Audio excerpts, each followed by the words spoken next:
Are you looking to get ready, be prepared, and transform your financial future? Then you've come to the right place.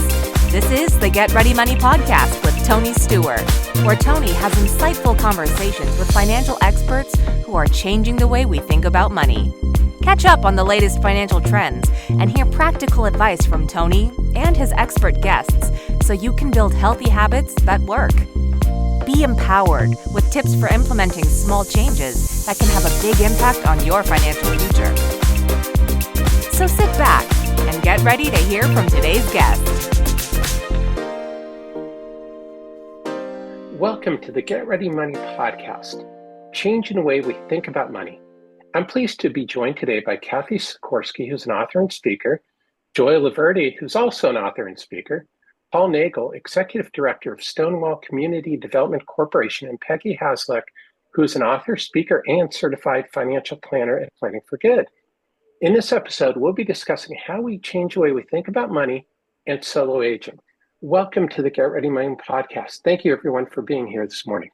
Thank you. Fantastic. So, let's launch in. This is where, I start all my shows is, tell us a little bit about yourselves. What are your origin stories?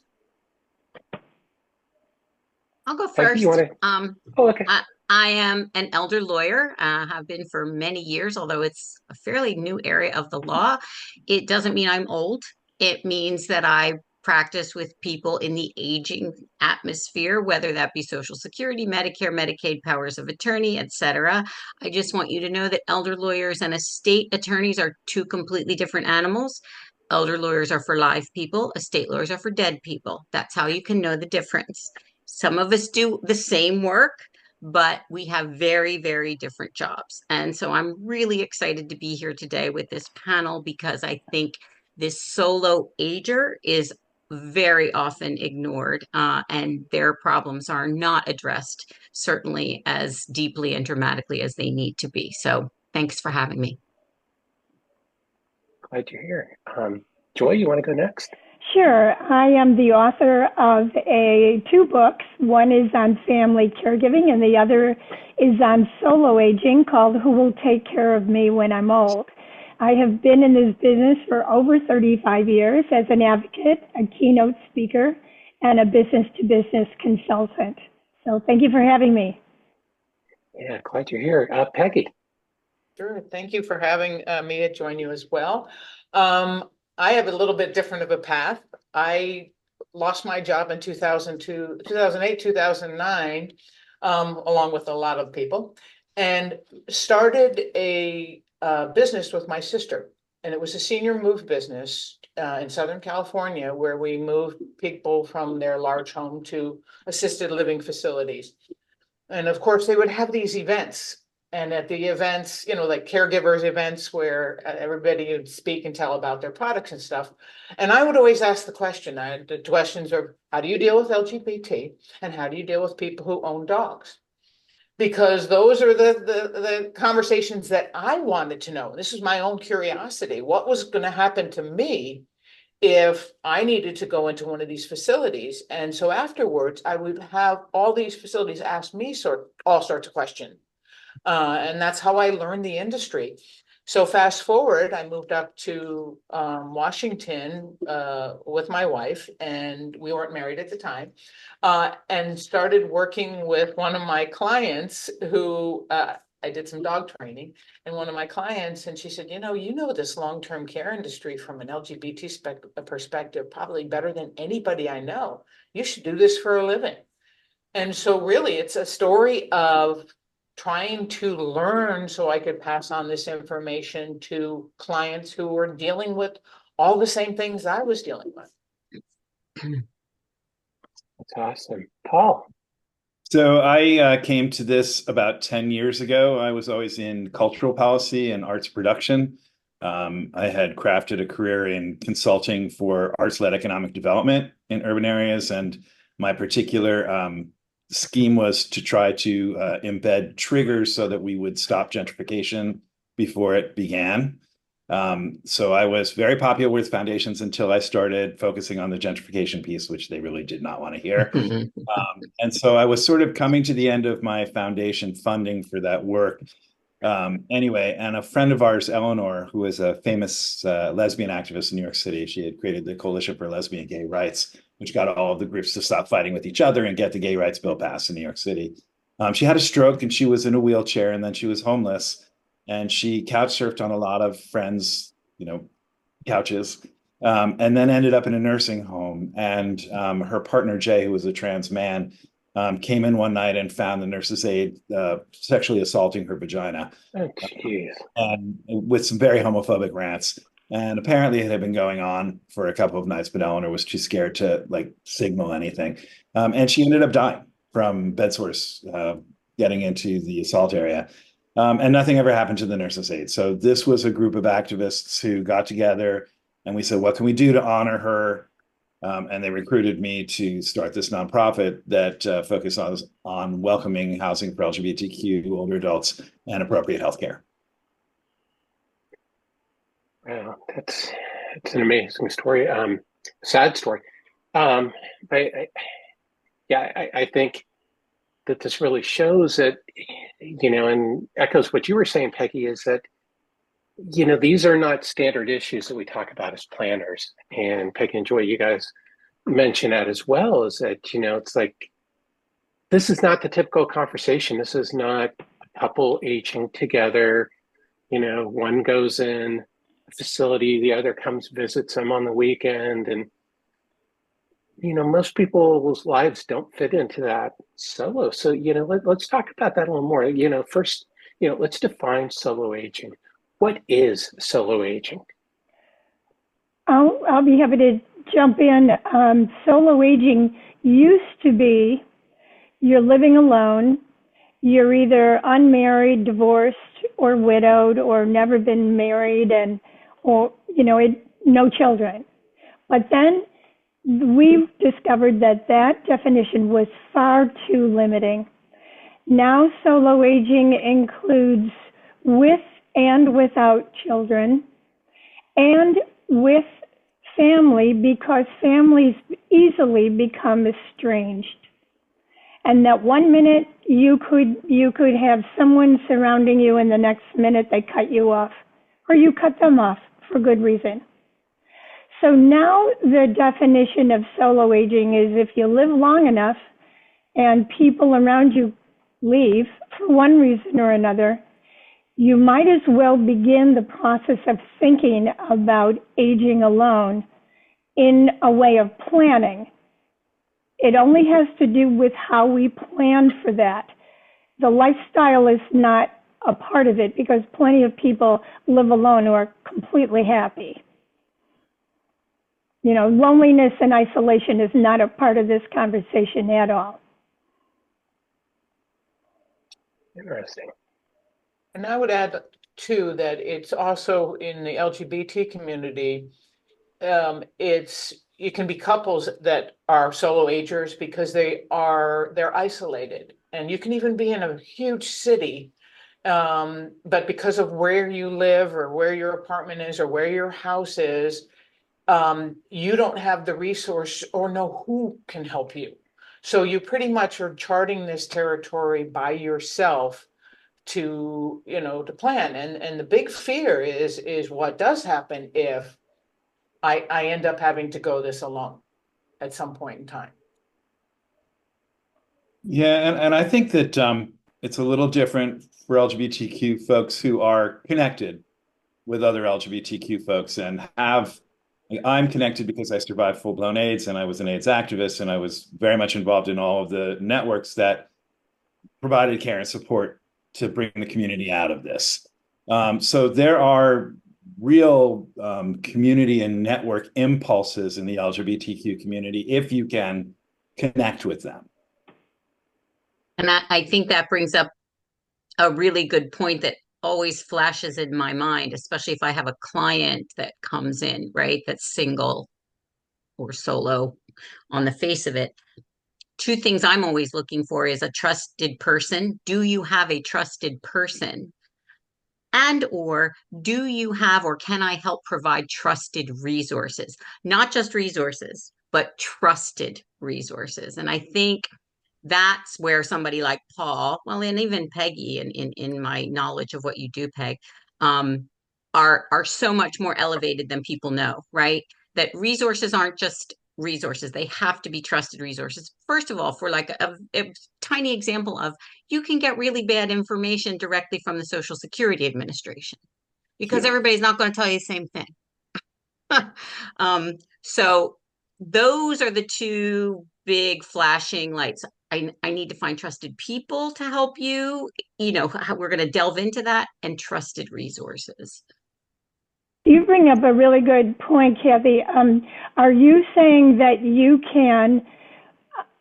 find it possible to give trusted resources to your clients, or do you give them a way to vet people in order for them to be trusted? I mean, I've been around for a long time. I've been a caregiver myself for 8 different family members and friends over the last 30 years. So trusted resources are kind of my jam. And my clientele, because I'm an attorney, you know, I'm only licensed in Pennsylvania. So my clientele is local, right? So for me, trusted resources is about people that I know and people that I trust and have vetted myself. But that's a really good point, Joy, is creating a way to vet resources to see if they are trusted. Right, because there are plenty of people who are not in the good care of an elder law attorney and financial advisors who are trusted, and they have no way of knowing whether someone is to be trusted or not. And maybe that's something we professionals can provide as a path to finding trusted advisors. I think it's not only whether people are trusted or not, but when you haven't done any planning and you're not familiar with these systems and you wade into them, it's very hard to navigate. So we actually, on Stonewall Village NYC, is our online virtual community that is resources and connectivity, activities, referrals. We now are adding learning pods for each of the areas where people might go for help. So rather than just providing dementia supporters, we have a dementia learning pod now where people can go and sort of get familiar with what the issues are before they try and delve in. And it's made it a huge difference. Yeah, and I know Joy, and as well as and I'm sure Peggy too, actually. But like in my book, it's like, this is the chapter on lawyers. Here's the questions you need to ask when you go in the room. If they can't answer these questions, this is not the right attorney, right? You can, we all, I think, who are in this field and are trying to make it easier. I mean, well, Tony too. God, you have great resources.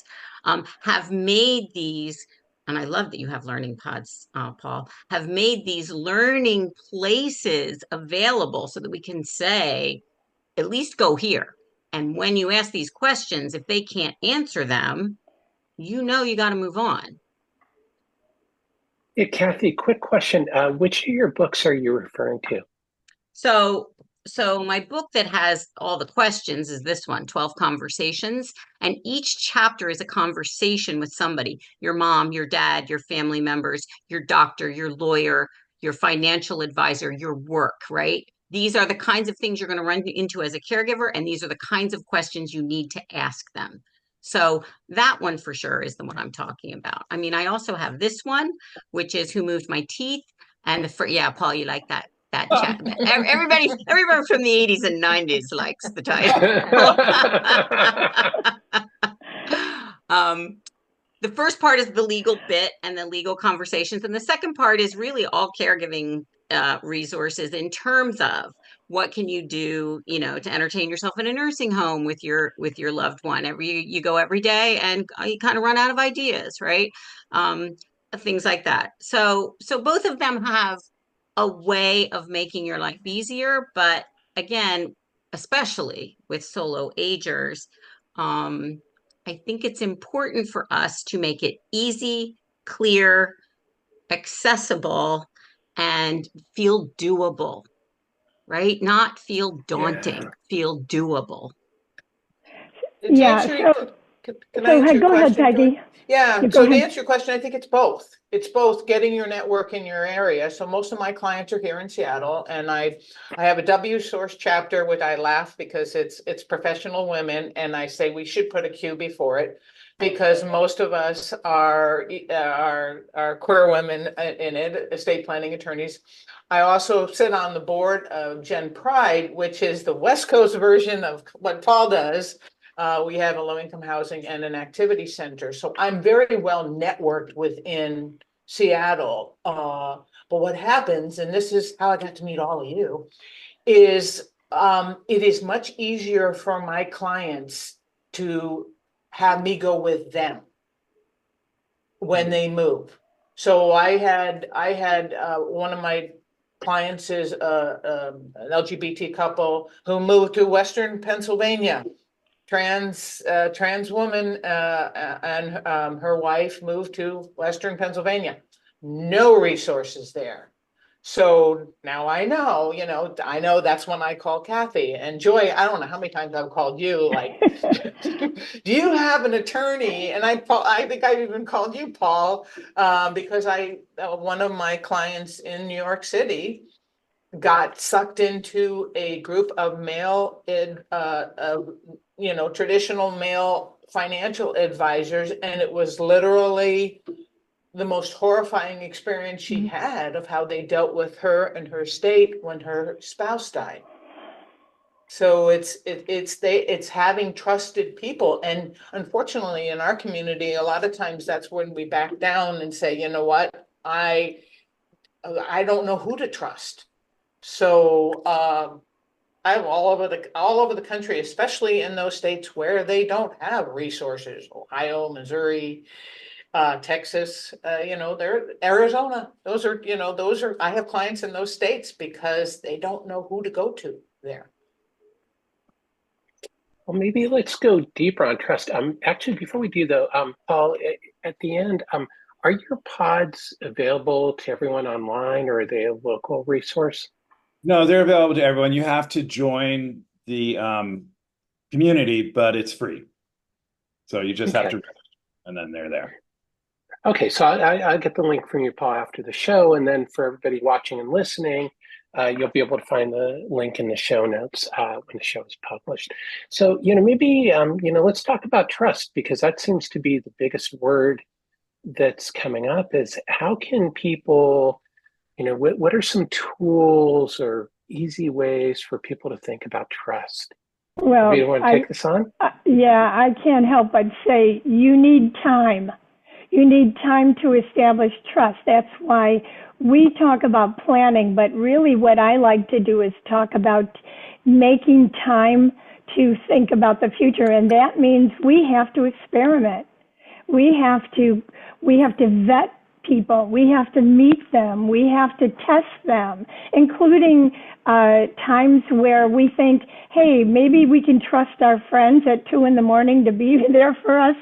And then we call them at 2 a.m. and they're not, you're calling the wrong person. Trust is about time. Taking the time, it takes a long time to establish trust. So you can't do it overnight.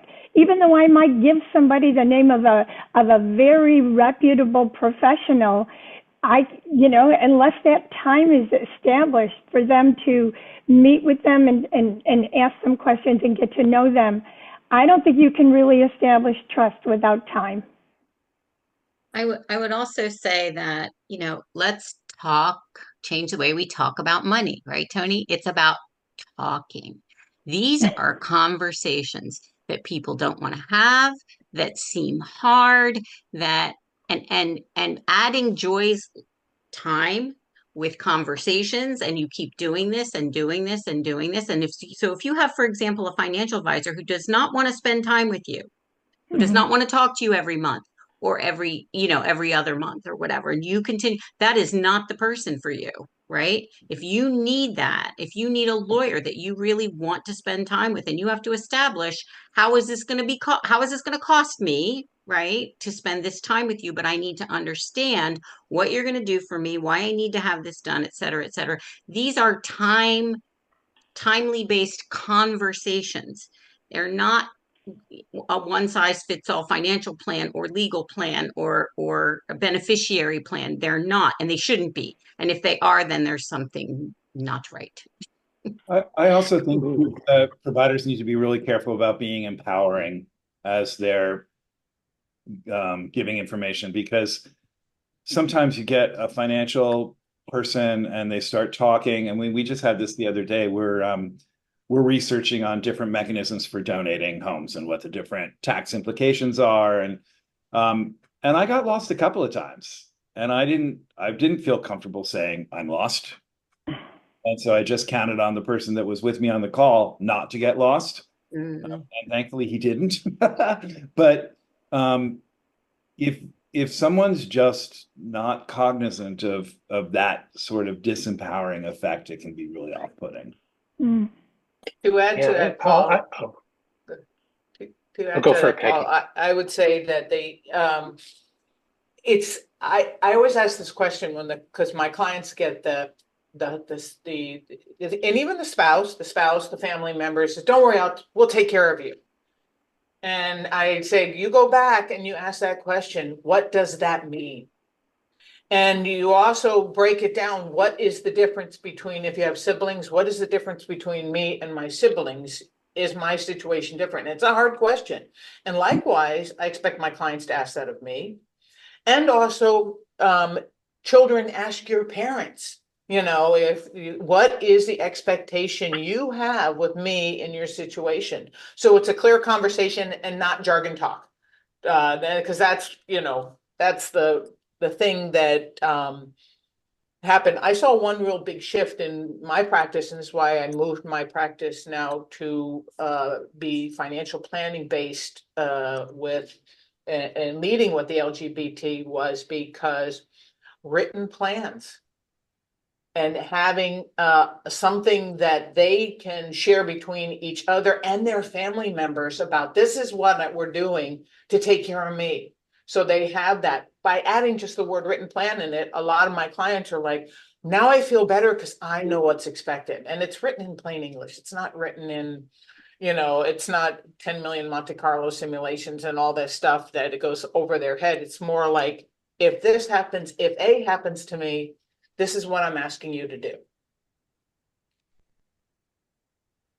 Yeah, and I want to backtrack too. I think this all relates, but Paul, especially to what you said, it's a language that a lot of people use in our industry just is not helpful for people in the way some advisors talk to people. But I think the warning sign, and I think I've heard this from all of you, is that if you hear these things, and like the couple you were talking about, Peggy, that moved to New York, is if you're not feeling comfortable, that should be one of your first warning signs. Your advisors, that's what I tell people, your advisors work for you. You're paying for their time. If they're condescending to you, or if they're not willing to clarify, because Paul, what you said is so many people don't want to say, I don't understand what you just said. I don't understand that term, because I don't want to seem like, hey, I should know that term. So I think that is a clear warning sign. Ask the questions like Cathy's talking about.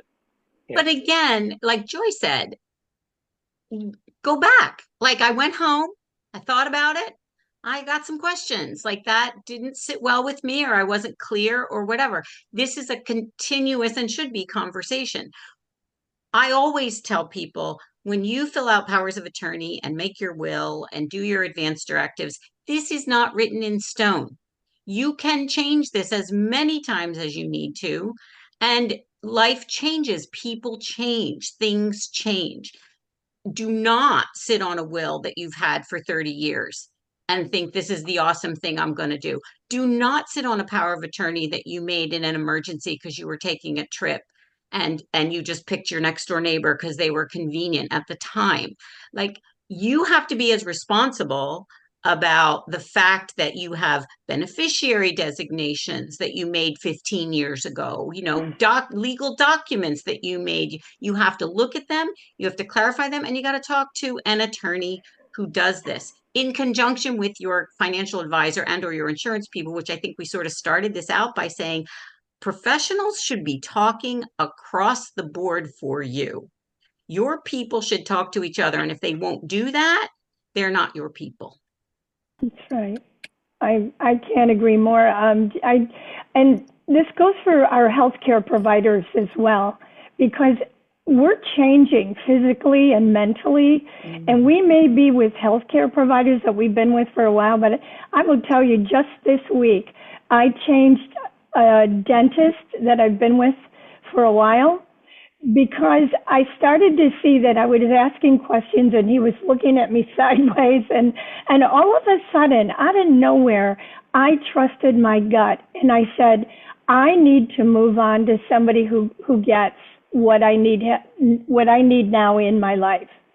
And so I changed dentists just this week, and it wasn't fun, but I contacted a lot of people that I trust who are my age and older. And I said, who's your dentist and why do you like him or her?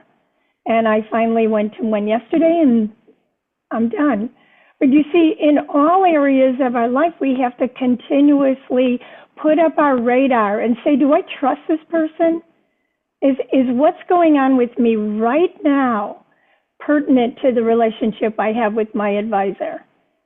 And if not, we have to ask questions of them and ourselves. You know, that look you said you got from your dentist? Yeah. That's that look that they don't know. They have this thing that they don't know. But here's one thing that a lot of professionals will say. They won't say the word, I don't know. And then, they'll basically just talk themselves out of start using jargon, and they're afraid to say, I don't know, but let me find out for you. And that's why I have the resources here. It's like, I don't know. Let me call Cathy and say, hey, Cathy, this is what's going on with this client. Are they off base? And, and it'll be like, or how can I help them? But there's a lot of financial advisors or planners, especially, that won't do that because they're afraid they're going to lose assets or lose a client. But they're going to eventually lose them anyhow. Yeah. If they had said, or if someone says to me, I don't know, but I will get you the answer and I'll bring that person in and together we could all work it out, I would trust that person 100%. But for somebody to just, like you said, start talking real fast and using jargon, then it's like, oh God, I know they're out of there. I'm out of here. We just can't afford that at this stage, or any stage for that matter. And I think that's a really simple tool that people can use, is beware of the person who doesn't say, I don't know. Because nobody knows everything. And I think for some of us on this call I think all of us have been in our careers for 10 plus years, we'll say, are definitely not afraid to say, I don't know. I've said it a boatload in my career. I would say that the one thing that we all can do, both individually with ourselves, our clients, our family members, and as a profession, is continue to make education at the forefront. I would be very interested, Paul, to hear about, because I think you're in a unique position in this group here, about community outreach with education. And you so too, Peggy, because of the organizations that you're a part of, and how you use education as a tool to help solo agers. Well, excuse me, we are actually trying to launch 2 innovative programs. So our goal of creating LGBTQ senior housing is thwarted by the Fair Housing Law, which does not allow us to do set-asides for LGBTQ folks. So everything we're doing is kind of innovative to be able to sidestep some of these issues. And mainly that translates to private contracts rather than government contracts. Okay, awesome. So one of the things that we're pushing is the Stonewall Bridge, which is based on the idea that we have this elder population of LGBTQ folks who have a shared lived experience of fighting oppression, a history of building networks of care and support for ourselves. We have creativity and resilience. We're not afraid to try new things. And we also have a bunch of baby boomers with highly appreciated real estate assets, no one to take care of them and no one to leave their assets to. So that's the community formula. And training young millennial LGBTQ folks who don't have any career path to be awesome home care attendants, and allow for folks who are accessing our care to also donate their homes to us, live on an annuity, access the care, and know that when they pass, their home is passing into a community properties portfolio that's being held in perpetual affordability. We think that there's a huge market there, but it requires a lot of education, not only of the community, that these are actually options and you can believe in your vision and do something awesome that's going to put us leaps and bounds ahead of the rest of the country. But also to tax advisors and estate attorneys, this is, if we can teach this group of folks, it's a whole new stable of clients who will be very directed and really understand what's going on. That's an amazing model, Paul. Thank you for sharing that. Oh my God, I love hearing about that. I'm going to make you tell me more.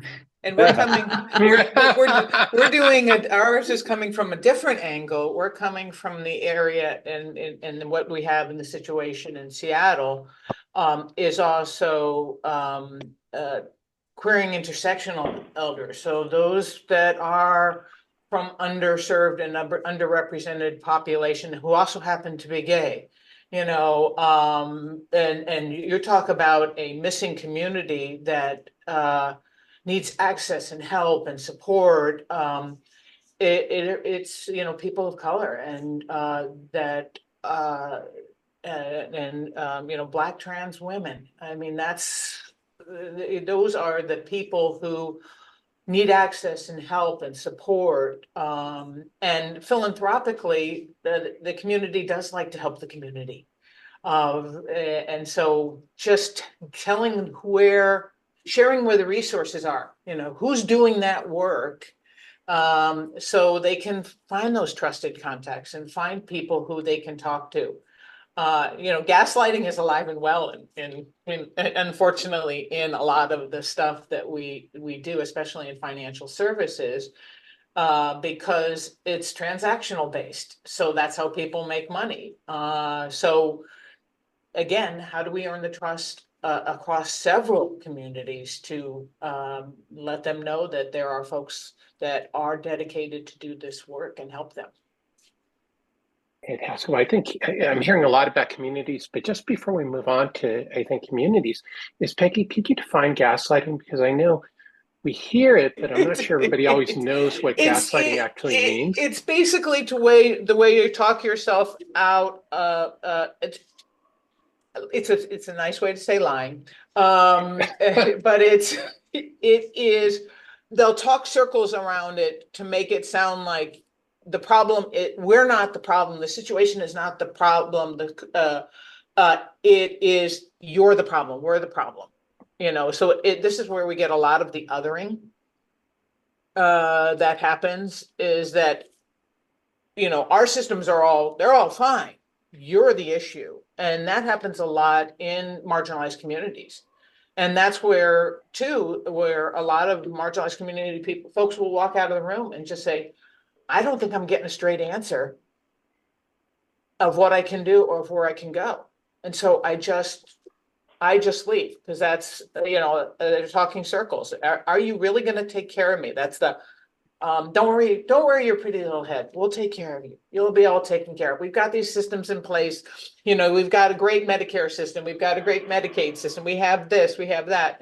And they walk out feeling like, I don't know whether I'm going to be okay or I'm going to be worse.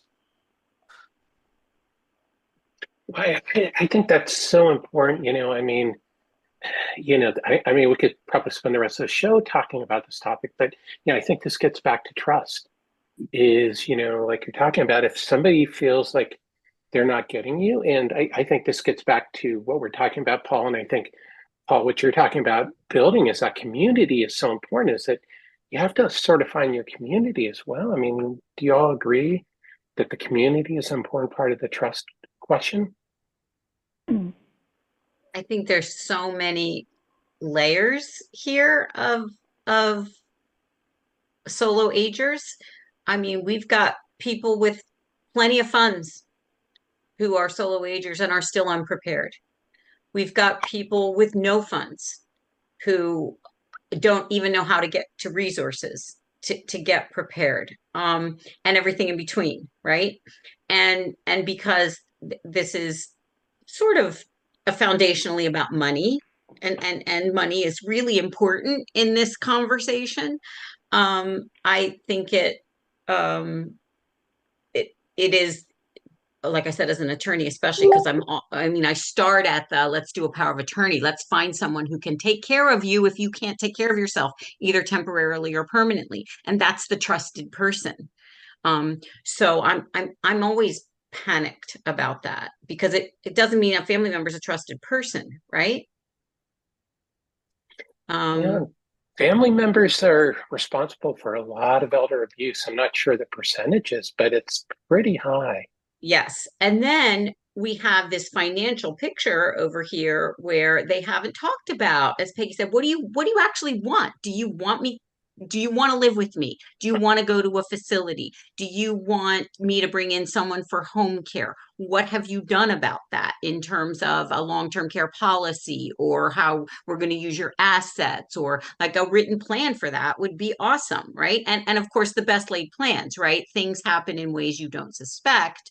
Um, and then you're in a whole different place, but at least you have sort of a context of what that person might have wanted. But you always need another person to take care of the stuff, to be doing the things.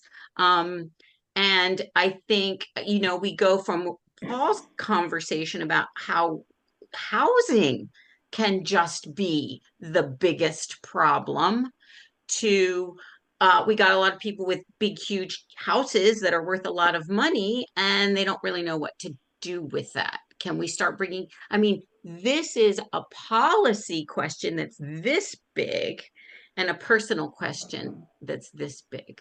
And honestly, I find it overwhelming all the time. But it always, for me, comes back to, can we start with trusted people to put you in a place where if something happens to you, we have a plan that may or may not work, but at least we talked about it. So have a plan, right? Well, the four-letter word here is talk. And that's because nobody talks to anybody else about money, especially within friends and family. So now we have a taboo that's as old as time about the unwillingness to talk about money, to bring it up, and to face the possibility that the other person will say, that's none of your business, do not talk to me about my money, we're not going there. It is such a dilemma in the way we were brought up and the way we were taught. It's taboo, end of story, don't go there. So here we are trying to talk about people talking about planning. Money is the number one conversation they're going to have, whether they know it or not, and yet they can't get that word out. They can't get the money word out when they're going to have a conversation, and we are in a real dilemma as to how to help people talk about money, whether they're talking about it with their friends, because solo agers will certainly be looking at their friends and possibly taking care of each other, and of course, family, if there are any around as we grow older. Now what? How do we do this? What's interesting about that is financial advisors don't talk about it. And they're the money people. That's because they're afraid of subjects like this. Makes me insane. My favorite one, though, Joy, is, and the people who do talk about it, or the way they talk about it, it's the "if I were you."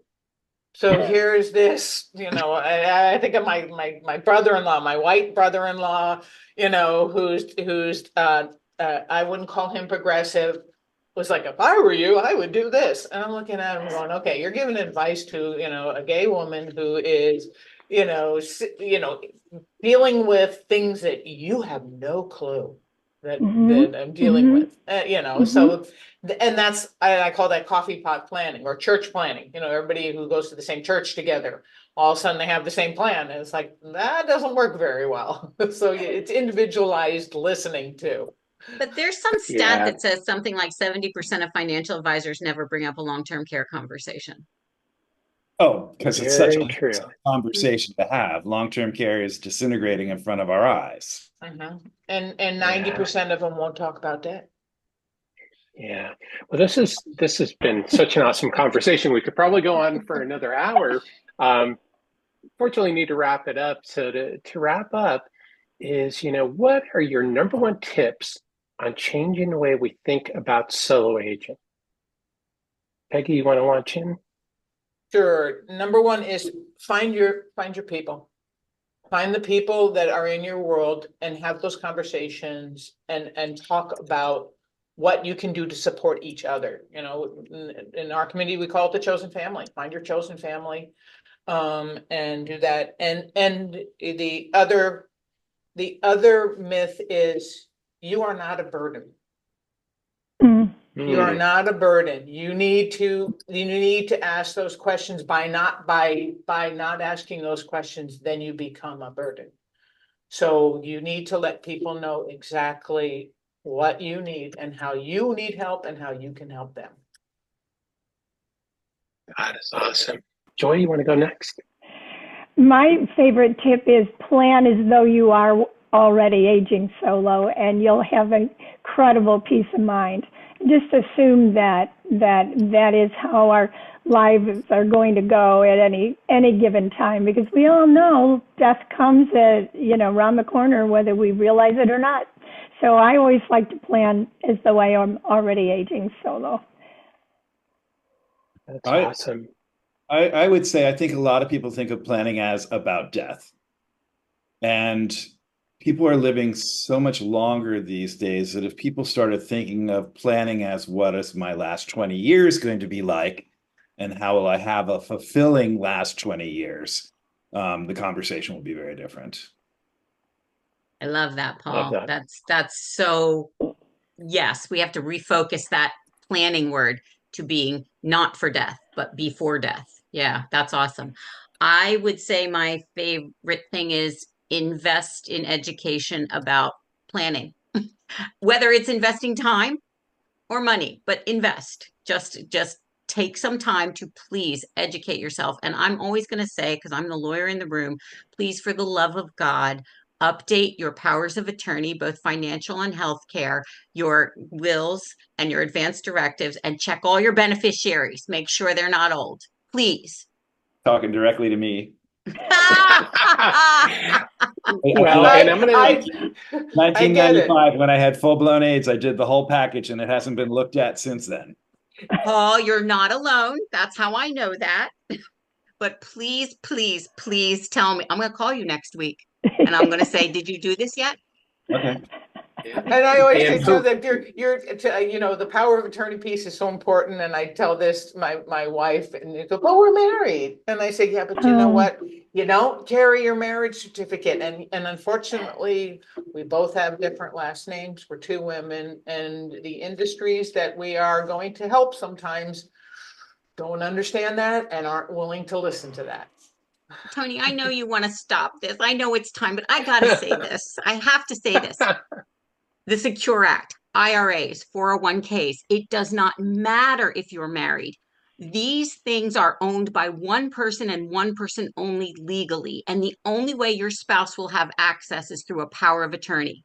So if you don't have that, or the person isn't trusted, or they're not alive, or whatever reason, if you don't have a power of attorney, nobody has access to probably your biggest savings piece, which is your 401k, your IRA, your 403b. So right there, that teeny tiny thing is why it's so critical. That is awesome. This has been an amazing conversation. I'm going to give a shout out to myself for the Get Ready system. So anybody who subscribes to my newsletter gets weekly tips with the goal that you monitor and review all areas of your financial life. And one of the weekly tip that you'll get every summer, review the beneficiaries on your insurance and retirement plans. Another tip is to review your powers of attorney and advance directives. So if you want an easy way to remember this stuff, subscribe to my newsletter. It's free. So to wrap up, just real quick, where can people connect with each of you? I'll include links to your social media profiles and websites in the show notes. email is my best. My website is under construction, but Cathy Sikorski, my email is kathy.sikorski@gmail.com. Email me, anybody. I'm always open for questions. When on LinkedIn too, right? Oh, LinkedIn. Yeah, love LinkedIn. Fantastic. Likewise, sorry. I'm on LinkedIn. And my QR code, which is up there, it actually goes right to setting an appointment if you want to do that. Planning for Good website is the website for our firm. And we're on both coasts, so we're bi-coastal, LGBT-owned financial planning practice. Awesome. And my corporate overall website is stonewallcdc.org. That's CDC for Community Development Corporation. And we just had our website redesigned by the person who designs and runs the NIH website for the federal government. So our website is. Oh, wow. And then stonewallvillagenyc.org is the platform. Fantastic. So I'm also on LinkedIn, Joy Loverde, and my website is elderindustry.com. Fantastic. Well, thank you everyone for joining me today on this episode of the Get Ready Money podcast. Appreciate your time and insights. Thank you, Tony. Great. This has been awesome. This is amazing conversation. Yeah, sorry, Cathy. I think we could have gone on for hours, actually.